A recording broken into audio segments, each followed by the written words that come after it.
It was a regular Tuesday afternoon, and I had spent the better part of the week fixing up an incinerator drive at a wastewater treatment plant over in East Boston. I was heading back home right on schedule.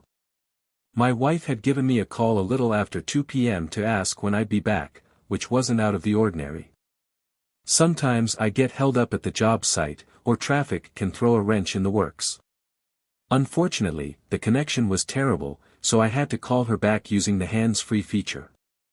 I dialed her work number, but she had already left for the day. Right then, she was calling me back, and I answered.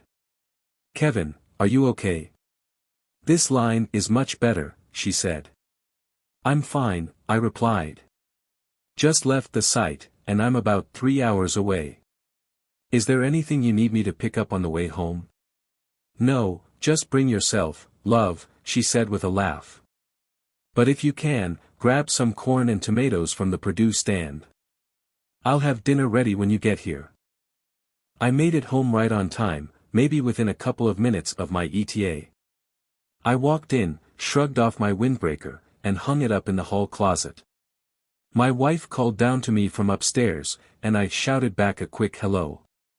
Now, I'm not trying to sound picky, but there aren't many wooden coat hangers in that closet, and I always use one for my jacket. This time, though, the hanger was taken by an expensive-looking wool sport coat. I slipped it on just out of curiosity. It fit pretty well, maybe a bit short in the sleeves, but it would work if I used cufflinks. As I patted down the pockets, I found business cards, receipts, and the like. Apparently, someone named Brian Parker had made a purchase at the Rite Aid pharmacy here in town at 1:45 that afternoon. I put it back on the hanger and closed the door, figuring I'd get the story soon enough. Moments later, my wife came bounding down the stairs, wearing nothing but a simple house dress. She was barefoot, still a bit damp from the shower. We kissed. Now, before you start thinking she was trying to be seductive, let me tell you, if you've been married a while, you know a woman's underwear isn't exactly comfortable. My wife doesn't bother with it at home unless she's expecting company or planning to go out, so her dressing down didn't mean a thing. I thought she looked sexy, but then again, I always do, no matter what she's wearing. "So, have you been home for long?" I asked.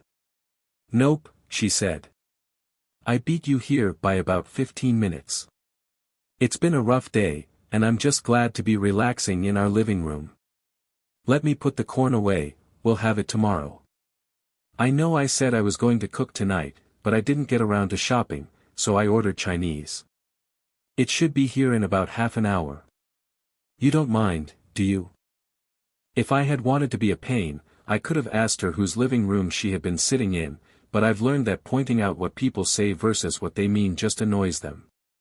I plopped down into a chair. "Nope, Chinese sounds good to me." "So, you slaved away at the office all afternoon?" I teased. She waved her hand dismissively. "Yeah, right after closing," she said. "I told you I was working on the new ad copy for a line of bath accessories. Honestly, they're complete junk, but they're cheap and look good at first glance, not the kind of thing I'd want in our home." I let the possible lie about her whereabouts slide. We chatted a bit until the food arrived. I paid the delivery guy, and we sat down to eat, seafood fried rice, without soy sauce because it drowns out the seafood flavor, steamed dumplings, crispy Singapore noodles, and some fried shrimp and scallops. I poured us both more tea and then casually mentioned, "You know, I'm thinking I should probably call the cops and report a break-in. I even have a pretty good idea who did it." She looked startled. "What? Oh my God, what are you talking about?" "It's simple, Megan," I said with a shrug. "The thief wasn't too bright. He left his sport coat in our closet. His name is Parker. I'm sure the police won't have any trouble tracking him down." "Oh, that sport coat," she said, sounding a bit defensive. "It belongs to Brian Parker. I brought it home from the office and need to take it back tomorrow." I stayed silent for a while, which usually makes people nervous and gets them rambling, but it didn't work on Megan this time. So, I broke the silence myself. Oh, I just figured he had been here. Why are you carrying his coat back and forth? Her irritation was starting to show. Well, he left it in my office. What, did you expect one of the cleaning staff would steal it? They're more likely to swipe a laptop or something they can resell. Kevin, why are you pressing me about this? She asked, her voice edged with annoyance. I sighed. Look, I'm sorry if it sounds like that. It's just that while your explanation could be true, it does seem a bit odd. I mean, why bring home someone's sport coat just to return it the next morning? Remember Occam's razor, the simplest explanation that matches the facts is usually the right one. There's a much more straightforward answer here, but since you're my wife, I'm choosing to take your word that you were at the office all afternoon until 5 p.m. We'll just ignore the simpler possibility. I've told you the truth, she snapped. Except for one thing, I wasn't getting much done at the office, so Lisa Brown and I decided to sneak out and work at a coffee shop for the rest of the afternoon. All right then, I'll go along with that, I replied. But what's the simpler explanation? That you and Mr. Parker left work around 1:50, came straight here, and since he was planning to stay a while, he hung his coat in our closet. Then, you called me to make sure I was far enough away that the coast was clear. He probably left later, forgetting his coat. I assume you two were working on something like a Sudoku puzzle, right? Her face tightened, and she looked taken aback. You're accusing me of cheating, aren't you? No, I'm accusing you of not telling me the whole truth. I don't know exactly what happened, but I do know when someone's lying. And how do you explain the receipt from Rite Aid, time-stamped at 1:45, in his coat pocket? Let me see it, she demanded, holding out her hand. I passed it over, and she inspected it. The date stamp shows the month as an 8, not a 9, so it's from last month. Apologize. I took another look. Well, it's not so clear. Could be an 8 or a 9. My mistake. Sorry about that. As for your theory, I continued, I said I believe you, and I meant it. You asked me to come up with the simplest, least ridiculous explanation, and that's what I did. It's what anyone who didn't trust you might assume, but I do trust you. That's the only reason I even mentioned it. I gave her a warm smile. I'm glad, she said softly. I love you, Kevin. I'm not having an affair, I told you the truth. Later that night, we had what I call reassurance sex. It didn't do much to reassure me, though. A better story would have been that he left the coat at the coffee shop where they were supposedly working, but she couldn't say that now since she'd already claimed he left it in her office. I can take a guess at what might have happened, but honestly, I don't know for sure. And if I did, I'd have to confront it, and to be blunt, I don't really want to know. As I lay there in the darkness, half asleep, I tried to piece together her side of things. Damn, that was close. Brian Parker would probably forget his own name if you asked him. Assuming he even knew it in the first place. He's the type to think with the wrong head, and carelessness in an affair is a dangerous trait. Why keep that receipt, anyway? Lucky for her, it wasn't something obvious like a pack of condoms. He probably didn't even look at it, just shoved it into his pocket. The whole thing was likely a thrill for him, but I've got a feeling it's over now. Kevin caught on, and Megan managed to lie her way out this time. She got the benefit of the doubt, but that card won't work again. Later, she turned to me, looking sincere. Kevin, I want you to know I'm not having an affair with Brian. But I have to admit, it's kind of nice to see you get jealous. Some things, like you, I just don't share well at all. I lay there for a moment, gathering my thoughts. Megan, I married you for the long haul. I want us to have kids, grow old together, the whole deal. And I believe that's what you want too. But if you ever decide I'm not the one for you, please, do us both a favor, just get a divorce right away. Sure, it'd hurt me, but you'd eventually find someone else, and I'd move on with my life too. I can handle that. We all make mistakes, and sometimes it's just about admitting there are irreconcilable differences. But please, whatever you do, don't have an affair while we're still married, or use an affair as a test run for your post-divorce freedom. I don't think I could handle that well, and I definitely wouldn't have any warm feelings toward the other guy. Am I clear on that? Megan, I feel exactly the same way, she said, sounding relieved. Good, I replied, settling back. Then let's put this to rest. I love you, sweetheart. Get some sleep. Now, let's take a look at things from my perspective. Apart from the strange incident with the sport coat, everything in our life seemed pretty typical, at least as far as I could remember. I started paying closer attention, but nothing seemed out of the ordinary. Business was going great. I had 2 crews working full-time, though it meant I had to be on site with them quite a bit, leading to more travel than in the early days of our marriage. Life, for the most part, felt just like before, maybe even a little better, especially in the intimacy department. About a month later, I was supervising both crews on a job at a paper mill in upstate Michigan. The entire facility was shut down for its annual maintenance turnaround, and we were pushing for a bonus if we could wrap things up ahead of schedule. We ended up working 2 double shifts back-to-back, getting the green light to start heating the furnace at midnight. By the time we had cleaned up, packed our tools, and grabbed a quick shower in the change room, it was around 2:30 a.m., and we had finished a day early.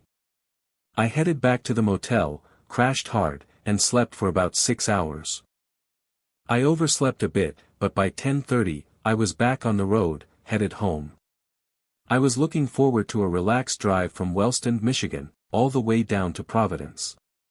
The route would take me through some of the most beautiful countryside the U.S. has to offer. While some folks unwind with a round of golf or by listening to music, for me, there's nothing like driving along scenic back roads. Upstate Michigan has an interesting history, marked by 2 major boom periods. The first boom happened right after the American Revolution, when native lands were seized by white settlers, continuing through the Erie Canal era until the Civil War. This was a farming boom, and it coincided with a Greek revival phase in American culture. Many of the towns established during that time were named after ancient Greek cities, Sparta, Marathon, Athens, and Corinth, and the farmhouses featured square columns added to fit the style. Things took a downturn when the railroads expanded, as they could transport Midwest crops to the East Coast more cheaply than they could be grown in central Michigan. The second boom came in the early 20th century, driven by industrial growth, especially when Niagara Falls started generating a huge supply of cheap electricity. Cities flourished, showcasing Art Nouveau architecture in public buildings, and this style persisted through the 1950s. Nowadays, the region has faded into decay, with Greek Revival homes slowly deteriorating, and old bank buildings from the 1890s, adorned with names like Corn Bank or Farmers Bank in terracotta, sitting empty. Still, the landscape remains breathtaking. Usually, I stick to the interstate, which feels more like work than relaxation, but when I get a chance to take the back roads, it's a whole different experience. There's something peaceful about not knowing what's waiting around the next bend. I took State Route 612, tracing the path of the O River, which was originally a network of native trails, absolutely stunning scenery. I made a stop below Alpena to check out Frenchtown, a tiny village established by supporters of the French monarchy in 1795. They built it as a safe haven for Marie Antoinette and other royals fleeing the French Revolution. Unfortunately, she never made it out of France. She lost her head at the guillotine, and time has claimed most of what the royalists built here. I paid the small entrance fee, pocketed the receipt from a bored teenager at the gate, and took a stroll along the river. There wasn't much to see, just a couple of foundations from the 1790s structures and a handful of Greek Revival buildings from a few decades later. It was chilly that day, so I was glad to get back to my car and continue the drive through the park until I found a path that led me back onto the main road. I resumed my journey home, enjoying the quiet and the changing scenery. I pulled into town around 4 p.m., but had to circle the block to find a spot because there was no parking available right in front of the house, which was unusual for a Tuesday afternoon. Exhausted, I left my bags in the trunk, went inside, used the bathroom, grabbed a glass of water, and decided a quick nap was in order. I wanted to be rested up and ready to play the doting husband when Megan got home around 6 p.m.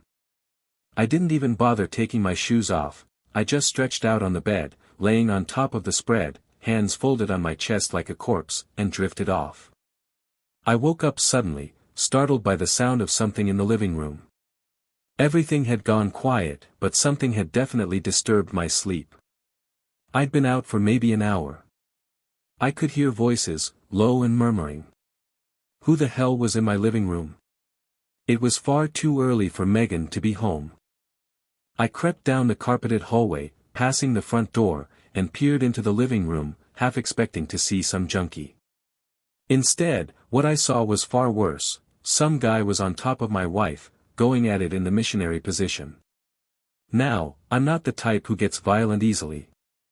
The last time I hit someone, I was just a teenager, maybe 15 years old. But this set me off like nothing else.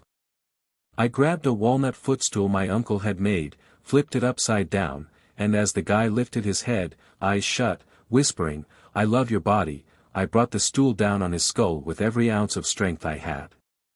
The sound was a sickening mix of a hollow thud followed by a wet crunch. His head snapped forward, slamming into Megan's nose and cheek. She screamed, and he collapsed, his head lolling lifelessly against the side of the couch.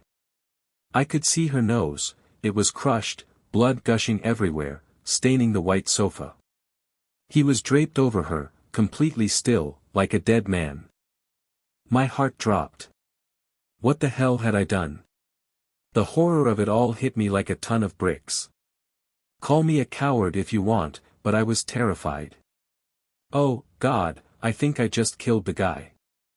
Megan's nose looked like it was smashed flat, blood pouring down her face and soaking the cushions.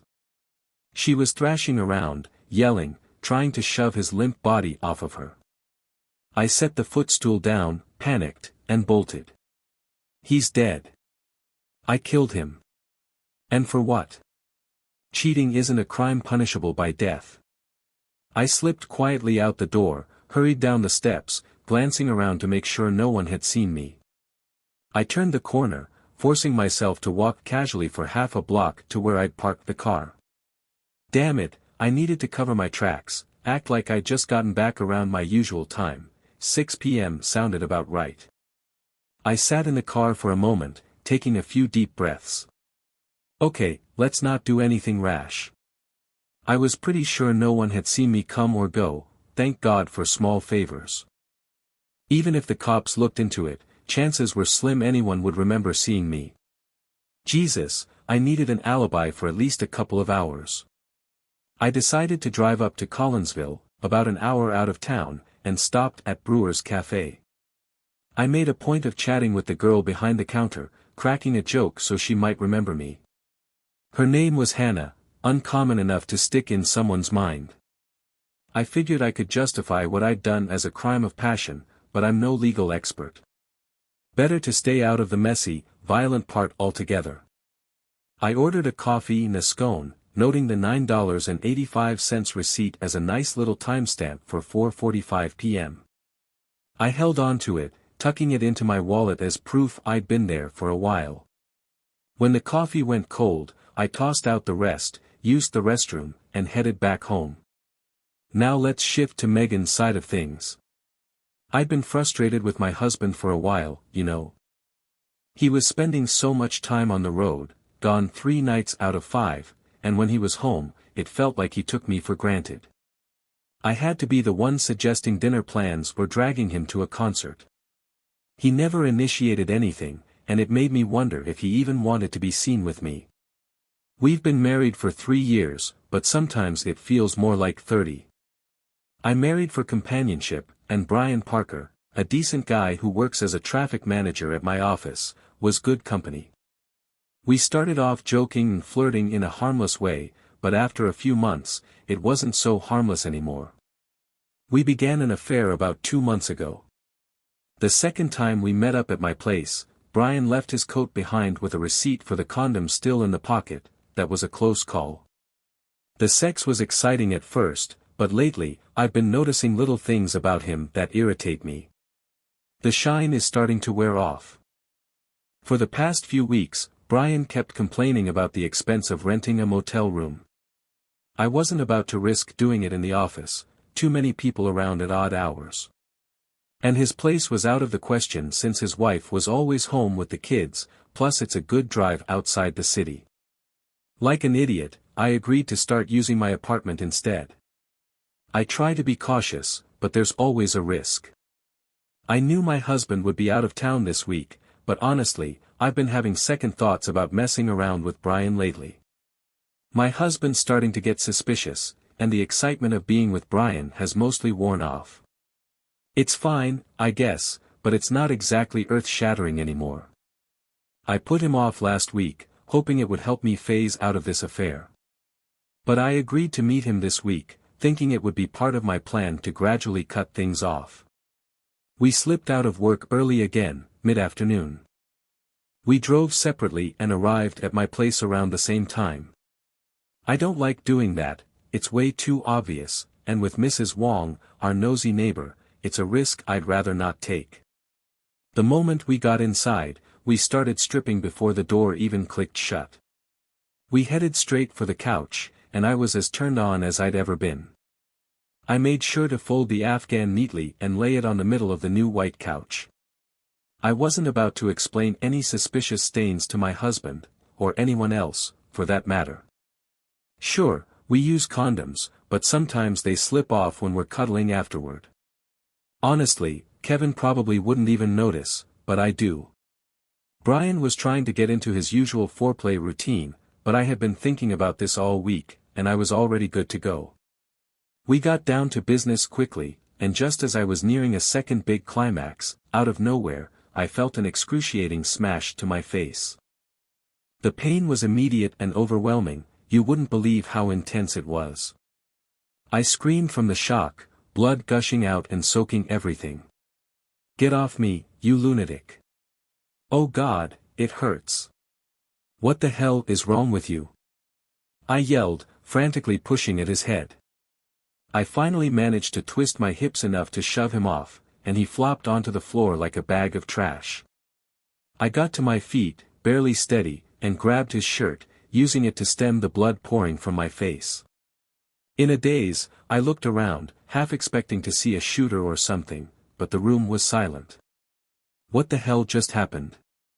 I stumbled into the bathroom and wiped away some of the blood, but it wouldn't stop, it was gushing from my nose, which looked like it had been smashed flat. I felt a wave of nausea, gagging a couple of times as the blood ran down my throat. I realized there was no way I could stay here. I wrapped a towel around my face and neck to soak up the blood and went back into the living room to get dressed as best as I could. By now, Brian was starting to sit up. Even through the pain, I yelled, "Are you insane? Look at this mess. What the hell were you thinking?" He looked up at me, dumbfounded, like a cow staring blankly at a passing train. I couldn't believe it, so I kicked him in the groin twice. He crumpled back onto the floor. "Clean this up, you twisted bastard. I'm heading to the hospital, and you better get out of here fast. If my husband finds you here, he'll kill you." I knew Kevin wasn't due home until late tonight, or maybe even tomorrow, but I just wanted to scare Brian into leaving quickly. I probably should have called an ambulance, I really should have. I could barely see straight. But instead, I got into my car and drove off. The pain was numbing a bit, but I was still thirsty, queasy, and slipping in and out of shock. I had no business being behind the wheel. What the hell am I going to say at the hospital? No, forget the hospital, what the hell am I going to tell Kevin? I pulled into the parking lot near the emergency room and staggered toward the entrance. A man coming out, a black guy, saw me and rushed over with a wheelchair before I could collapse. I struggled to explain to the nurse at the desk that I'd been assaulted, because I was, but not by the kind man who had helped me. He found me stumbling toward the emergency room doors. God, how was I supposed to know Brian was a maniac? I just wanted some fun and a little companionship. Now, my face is ruined for good. I was bleeding heavily, on the floor, on the gurney, pretty much everywhere, as they wheeled me into the treatment area. The nurses moved quickly, checking for broken bones while stripping me down right there on the gurney in a professional, no-nonsense way. They got me into a hospital gown as I overheard them paging a doctor. A woman, maybe 15 years older than me, leaned in close and reassured me, "You're going to be fine, hon, you're lucky Dr. Richards is here, he's the top plastic surgeon in the state." "Yeah, lucky me," I mumbled, bitterly. It was only now that I realized just how much I needed that kind of luck. I didn't even think to call anyone to let them know where I was. The hospital staff kept firing questions at me, and I was answering, but it felt like I had no control over the words coming out of my mouth, almost like I wasn't even sure what I was saying. Needles went into my hand and arm, everything blurred together, a mix of faces and voices, and then, nothing. Absolute nothingness. Had I been conscious, I might have thought I was dying, but I wasn't aware of a single thing. Now, let's switch back to Kevin's side of things. After spending a little time at the coffee shop, it started getting crowded, so I quietly slipped out, got back into my car, and headed home. I lucked out and found a parking spot right in front of our place. Mrs. Wong, our neighbor, was outside raking her tiny patch of lawn. I made small talk, telling her how great my trip to Michigan had been, practicing my alibi, I suppose, before going inside. What I walked into was a scene straight out of a horror movie. The place looked like a slaughterhouse. My stomach churned, and I barely managed to hold it together, swallowing hard as the acid burned my throat. I rushed to the kitchen sink and vomited there. There was no body, so I figured I hadn't killed Parker after all. But blood was splattered everywhere, on the couch, the rug, the bathroom floor. There were footprints trailing through it. I quickly wiped off the 2 legs of the footstool I'd touched, then turned it around so the clean legs faced the wall. Grabbing my phone, I dialed 911 and reported what I saw. "I just got home, and there's blood all over my apartment. I have no idea where my wife is." They told me to wait outside, so that's what I did. Mrs. Wong was still out there. I had only been in the house for a couple of minutes, so I explained to her what I had walked into. She was visibly shaken. "Oh my goodness, I didn't hear a thing. It must have been some lunatic. This kind of stuff, it's happening everywhere now.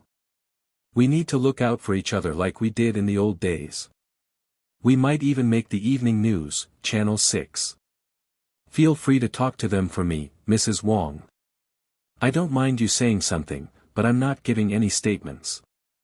This will be all over the neighborhood in an hour, and probably all over Providence within 2.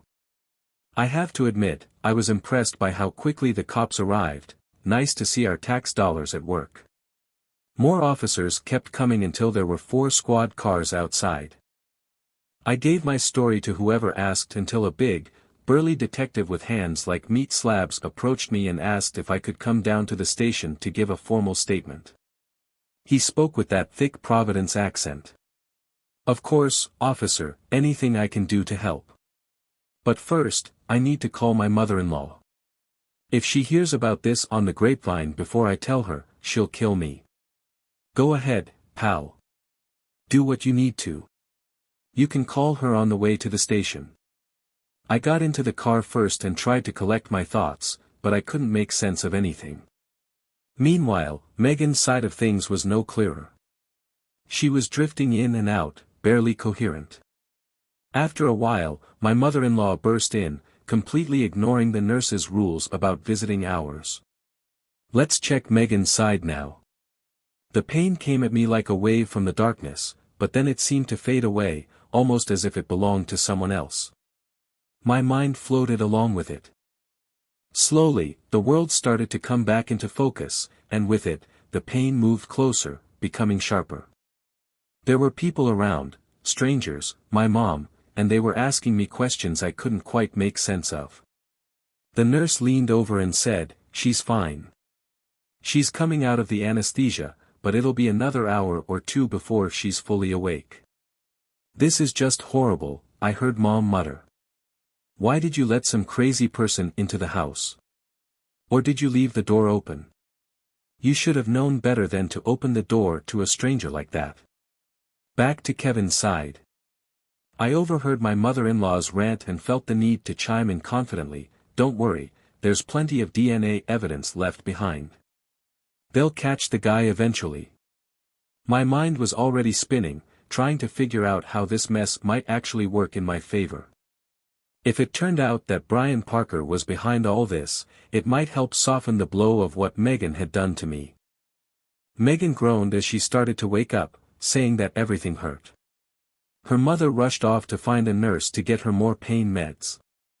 Megan needed water, so I gently held a sponge lollipop soaked in ice water to her lips. It was the only thing she was allowed at the moment. The nurse explained that she was still under the anesthetic and wouldn't remember any of this. They promised to give her proper painkillers as soon as they could and politely suggested we step out for a bit. I accepted my mother-in-law's offer to crash at her place in the spare room for the night. I wasn't sure if the police would even allow me back into my own house yet. While I was in the bathroom taking a piss, I could hear her on the other side of the wall, tossing Megan's clothes, towel, and other items into the washing machine. Then she called out to me, saying she noticed the blood was on the inside of Megan's underwear, not just the outside. Of course, I already knew that, but now it was clear, Megan likely had her clothes off when the bleeding started. I called the duty nurse on Megan's floor and suggested they consider her a potential sexual assault victim. They must have seen the same evidence, though, since they had already started collecting samples. The next morning, we headed to the hospital just as the police were wrapping up. One of the officers mentioned that Megan had given them a statement, and I was free to go back to the apartment whenever I wanted. I mentioned the bloody underwear, and one of them made a note of it. When I saw Megan, she looked terrible. Both of her eyes were blackened, her cheeks were swollen and bruised all the way back to her ears and down her neck, with gauze covering most of her face. I figured the gauze was as much for cosmetic reasons as it was for bandaging. I never realized how badly bruising and internal bleeding could spread like that. It hit me hard, knowing I was the one responsible for this. I genuinely wished I had just yelled and thrown a fit instead of resorting to violence. This was far worse than I ever intended, and I couldn't bring myself to admit it now. She looked completely wrecked, and seeing her like that made me feel awful. I stopped to chat with the nurses while her mother barged into the room, immediately bombarding Megan with questions. What happened? Do you know who did this? Megan told them that she had been attacked by a stranger who assaulted her and punched her in the face, stunning her. The attacker must have fled right after. Hearing that changed my approach. I couldn't exactly give her the cold shoulder now, not when she was claiming to be a victim. If she had admitted to being with a lover, I might have distanced myself, but this story required me to appear supportive. And for all I knew, maybe it really was an assault. I had only seen them together for a split second. I assumed it was Brian Parker, but honestly, I had never actually met him before, so I couldn't be certain who it was. I decided to call Megan's office and got hold of her boss's secretary, Nancy. I knew Nancy, not very well, but we'd chatted a few times at company events. I let her know that Megan had been assaulted and took a severe hit to the face. I mentioned she was undergoing reconstructive surgery and would likely be out of work for at least a couple of weeks. Then I asked, when did Megan leave work yesterday? I'm not sure, Nancy replied. I didn't really notice. Come on, Nancy, I pressed. You can see her desk from where you sit without even standing up. Well, I'd say maybe around 1:30 p.m., give or take, she admitted. Did anyone else leave around the same time? I asked, letting the question hang in the air. There was a long pause before she responded. You know, the police will be asking about this too. They usually suspect someone the victim knows in cases like these. Her nose cartilage and cheekbone were broken. Nancy hesitated before adding, I can't imagine it's related, but Brian Parker left around the same time. But I'm sure he wouldn't do something like that, they're friends, co-workers, you know. I've known him for years. Oh yes, friends, I said dryly, before letting her know I'd keep her updated. I recognized most of Megan's co-workers' names, though I hadn't met many of them. I knew Brian Parker's name because of the sport coat incident, but I couldn't remember ever meeting him in person. I don't think Megan ever mentioned him to me either, so the first time I actually saw him must have been yesterday. Dr. Richards came by and informed both my mother-in-law and me that Melissa would be discharged in a day or two. He said the surgery had gone well, but she'd need at least one, maybe two more operations in the coming weeks to properly fix her nose. He set his clipboard down while he examined her, and I couldn't help but glance through the pages, scanning for anything unusual. That's when I saw it. Under the STD tests, gonorrhea was marked positive. It stopped me cold. I made a detour to our family doctor's office to get myself tested for STDs and explain what had happened. She offered to swing by the hospital to check on Megan and make sure she was receiving the proper care. It's funny, unless I'm really angry with her, I rarely think of Megan by her given name, Melissa. I told the doctor I needed the STD results as quickly as possible, and she promised to have them back within 48 hours. Tom showed up with his sister to help me clean the place. They were visibly shocked by the state of the apartment, quickly piecing together what must have happened. While Tom's sister scrubbed the blood out of the bathroom, Tom and I wrestled the stained sofa out to the curb. Just as we were hauling it down the steps, Detective Derek Johnson, the massive detective from the previous night, showed up. The guy was enormous, a tank on legs. "Did you remember anything else or notice anything missing?" he asked. That's when it hit me. "You know, I am missing a white dress shirt," I said. When I was in the closet grabbing clothes for Melissa, I noticed a couple of my shirts had fallen to the floor. I picked them up and realized one of my white shirts wasn't there. Detective Johnson raised an eyebrow. "Come on, Mr. Miller, how could you possibly know if one of your white shirts is missing?" "Let me show you," I replied, leading him into the bedroom. I opened the closet door wide. "Take a look, how many white shirts do you see?" He raised his eyebrows, then smirked. "So, you only had one white shirt?" "Exactly one, and now it's gone. I was at a paper mill this week, I didn't bring any dress shirts with me." "Did you happen to find a bloody shirt in the trash?" "Looks like the guy got his shirt messed up and decided to take one of mine instead." Johnson scribbled down my statement, keeping his expression neutral. "Are you treating this as a sexual assault case, Detective Johnson?" "That's one of the possibilities, but we're keeping our options open," he replied. We ended up pulling the carpet out, and to my surprise, there was a beautiful hardwood floor underneath. I figured it wasn't a total loss, every cloud has a silver lining. On my way back to the hospital that evening to see Melissa, I stopped and rented a floor polisher.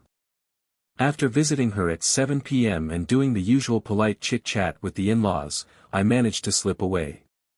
By 10 o'clock, I had cleaned, polished, and waxed the floor. It looked fantastic. I half expected a call from Melissa, but when the phone did ring, it was just a few friends checking in. The following day, I got a call informing me that Brian Parker had been arrested right at the office, led away in handcuffs. It was the gossip of the entire building. That afternoon, the police paid me a visit at work. They seemed particularly interested in the timeline again, asking me to go over it in detail one more time. Apparently, they thought I had driven unusually slowly. "No, Detective Johnson, I didn't drive especially slowly," I said calmly. "Honestly, I wasn't in any rush to get home. I took a series of scenic back roads where the speed limit was around 55 miles per hour at best, and I drove with the flow of traffic. It was a gorgeous day. Upstate Michigan and central Indiana are truly beautiful this time of year. I wasn't hurrying at all. In fact, I stopped at a couple of antique shops along the way, since our wedding anniversary is coming up. Can you give me the names of the shops? He asked. Well, I only remember the name and location of one, the main shop I actually bought something at. I also stopped at another smaller place, but I can't recall its name. It was more like a barn full of junk. I had no real reason to hurry home before dinner time, so I took the scenic route. I went on to describe the entire route in detail, tracing it on a map for him, pointing out turns and landmarks. I even tore the page out of my road atlas for them to take along. With GPS, I hardly ever use maps anymore, so I didn't mind handing it over. The police took copies of all the receipts I had, and they seemed a bit more open with me now, at least about the parts of the case that were already public knowledge. They confirmed that Brian Parker was a suspect. His fingerprints had been found in blood inside our apartment. Apparently, Brian admitted he'd been involved with Melissa for some time. Meanwhile, Melissa was sticking to her story, insisting it was an assault. The detective seemed confused about the nature of the injuries, though. Injuries? You mean my wife's, right? I asked. Well, yes, her injuries, of course, they replied. But Brian also has a few bruises. What kind of bruises? I pressed. The back of his head has a pretty nasty lump, not too severe, but noticeable. He also has some bruising on his forehead and, oddly enough, on his testicles. Well, she probably kicked him, I said dryly. She's got a temper, that's for sure. Detective Johnson, what would I have done if I'd walked in on that scene? Hard to say, really. Take your time, Mr. Miller, Johnson replied. We've all heard stories. Some folks kill their spouse and their lover, others snap photos and send them to everyone they know as a way of shaming them publicly. What do you think you might have done? I took a moment to consider. For starters, I've never hit a woman in my life and can't see myself ever doing it. A man who's crossed the line, though, that's different. Johnson gave a nod, urging me to continue. When we were clearing out the living room to pull up the carpet, we found an empty 1.5-liter wine box bottle beside the couch. If I had come upon them mid-act on that couch, I probably would have grabbed that bottle and smashed it against the side of his head, aiming to mash his ear in. If that didn't get him off her, I'd have grabbed him by the hair and yanked him away. That afternoon, I was still wearing my steel-toed boots from work at the paper mill. I've never been in a real fight, but if it came down to it, I wouldn't care about it being fair. Once he hit the floor, I'd have kicked him, hard, in the ribs and straight in the balls, in whichever order I could reach. His balls wouldn't just be bruised, they'd be a pulp, and he'd likely have a few broken ribs, both front and back. I could feel my voice rising, the anger boiling up. I'd have dragged him by the ankles, but naked, down the front steps, face first. If he got scraped up along the way, good. I might have tossed his clothes down after him out of sheer pity, but I can't guarantee I would have done even that. And I sure as hell wouldn't have been kind enough to offer him a clean shirt from my own closet. Detective Johnson seemed taken aback, but he had no more questions after that. Later, I ducked out of work a little early and started checking out apartments on Craigslist. I managed to find one available on a month-to-month lease and set up a rental. I needed some space to figure things out. Let's switch to Megan's side of the story. She was sitting in the hospital, overwhelmed by the mess she found herself in. What a disaster I've gotten into, she thought. They won't discharge me until tomorrow at the earliest, and I'm going to need follow-up surgeries. If I admit to the affair, my marriage is over. But if I push ahead with the sexual assault charges, Brian's bound to pull out those motel receipts, and he's probably saved a few of our emails too. And to top it all off, the doctor just informed me that I've tested positive for gonorrhea. That filthy bastard. The only silver lining is that the antibiotics I'm taking for the infection in my nose will also clear up the STD. But that won't help Kevin if he's already infected, and it's likely going to leave me with a nasty yeast infection afterward. On the plus side, I get to choose my new nose from a catalog, small consolation, I guess. I can't think of any believable story to feed Kevin. I genuinely don't know what happened, I mean, other than the sex, of course. I'm going to have to call Brian and tell him he needs to come clean with the cops, too. Now, switching back to my perspective. I spent the morning packing up what I needed for the new apartment, gathering everything that was truly mine. I took the bed since it had belonged to my mother, but I left the mattress behind. I figured it had probably been defiled by someone else at this point. Later that afternoon, I headed over to the hospital because my wife, who currently resembled a living mummy, was set to be discharged. Her entire face was a mass of black bruises, with dark streaks running down her neck all the way to her collarbones. The only part of her that was recognizable were her brown eyes, peeking out from the bruising. Without the gauze mask, she'd look terrifying enough to frighten small children. "Well, sweetheart, have you decided to go full Muslim on me? We can get you something that covers the rest of you, too," I joked, trying to lighten the mood. She didn't even crack a smile. The ride home was quiet, we hadn't discussed what happened yet. She had no trouble walking, though, and once we got back, she settled into the only comfortable chair in the living room with a cup of coffee. After a long pause, she finally said, "I guess you want to know what happened." That's a fair assumption, isn't it? And not just what happened that day, I want the full story. And I want the truth. No damage control. Your mom, your sister, your boss, the police, they all know you've been fooling around. It's about as public as it gets without being broadcast on TV. This is a huge betrayal. If you can't be honest, then say nothing until you can. She let out a deep sigh, looking down at her hands. "Well, you know Brian Parker from work." "No, I don't think I've ever met him." "Wait a minute, isn't he the traffic manager in shipping?" "No, that's Mark Parker, no relation. Brian works in inside sales, and I was assigned to help him with a presentation." She paused, clearly gathering her thoughts. "We stopped by the apartment the day before yesterday to pick up some things I forgot to bring to the office, and one thing led to another." "Led to the couch, did it? When was this?" When she didn't answer, I continued. "I don't know what got into you, though I can guess it was the naked body of Brian Parker. But go on." "Well, we started kissing, and, well, you know the rest." "No, I don't, actually.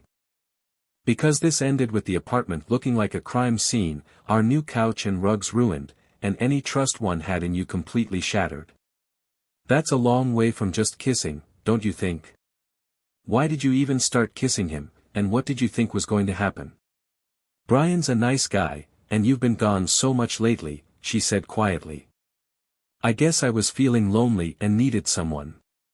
In a weak moment, I let it happen."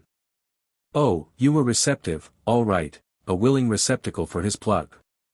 Willing to screw him bareback, but smart enough to fold the Afghan neatly underneath you.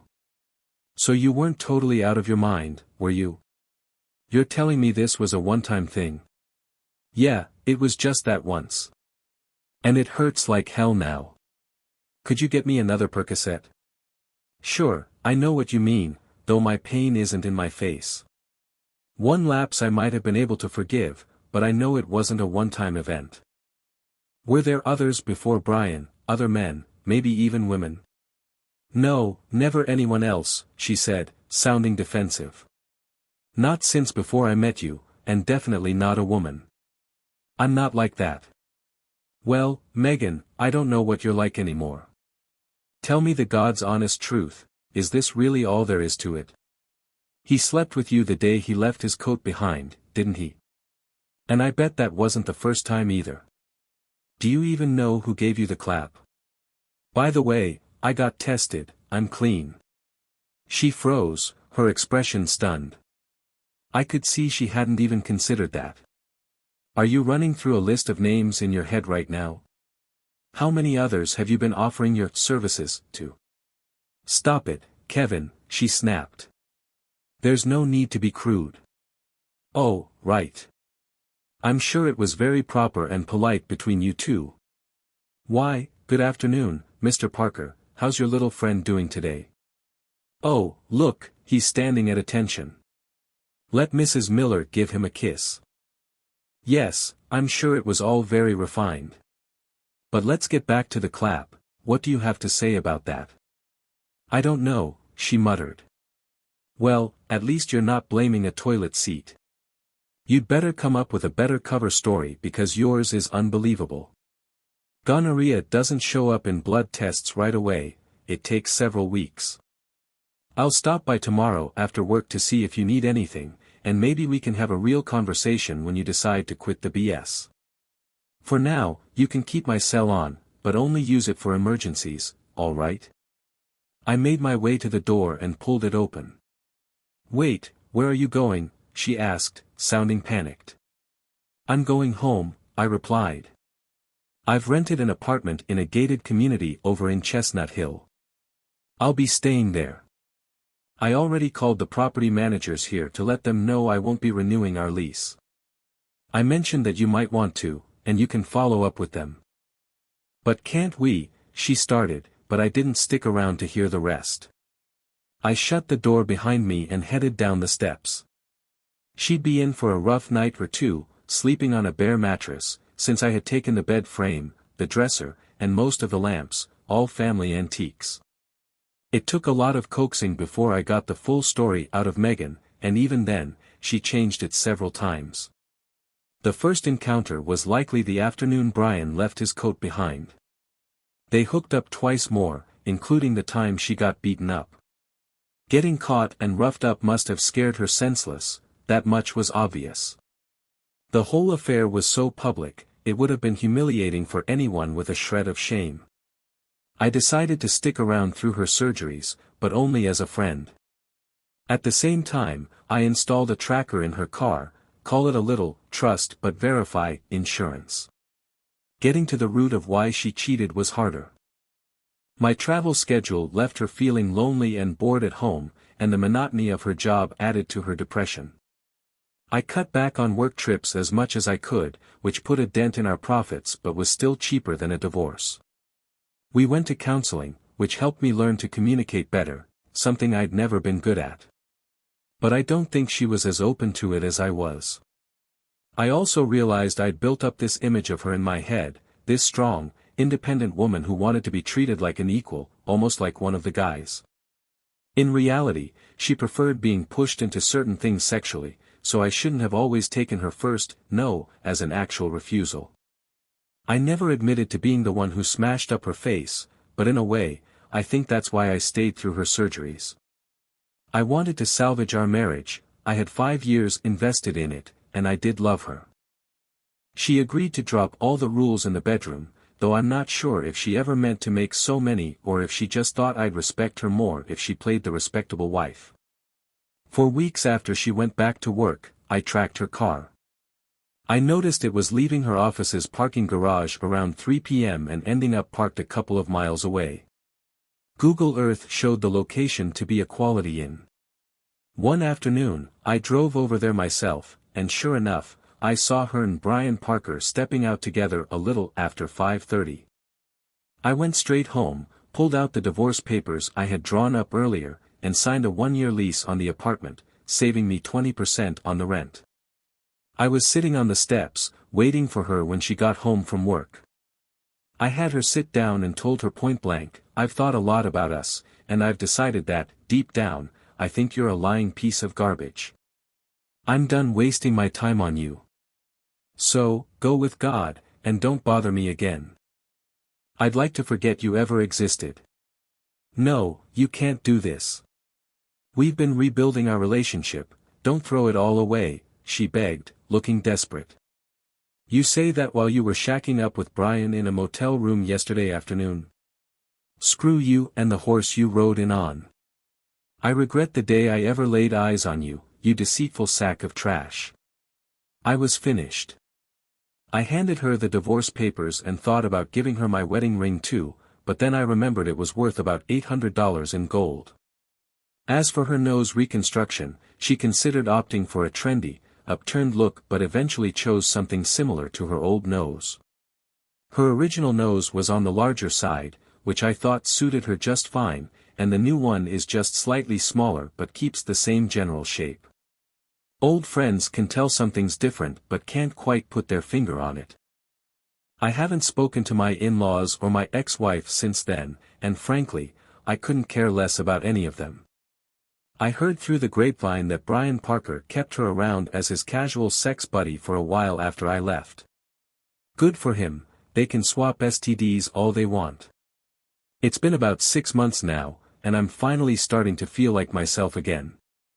Looking back, maybe smashing them with the footstool was a bit extreme, but the sheer rage and pain from her betrayal, combined with the guilt of what I did and the whole police ordeal, really took a toll on me. Honestly, it would have been a lot simpler if I'd only had the infidelity to deal with, though I hope she rots in hell for what she put me through. Instead, I ended up carrying this massive guilt trip for disfiguring her. I spent months nursing her through her injuries, watching her struggle physically and mentally, and in a way, it almost felt like I was making amends for her affair. It gave me time to rationalize it as just a momentary lapse on her part. But deep down, I knew better. I realized it was only a matter of time before she'd do it again. If I hadn't lost control and assaulted them, if I'd just confronted them instead, I would have had the moral high ground, divorced her on the spot, and walked away with my head held high. Instead, I went through the misery of taking care of her, putting up with the pain of betrayal, all because I had to keep up the charade. I forced myself to believe her apologies and accept her word. What a fool I was. So when she ended up going back to Brian, I didn't hesitate the second time. I kicked her out of my life, and it was over in minutes, much easier than the first time around. It feels like a lifetime ago, that afternoon when I thought I was just taking the scenic route home, only to realize later that I didn't have a home to go back to.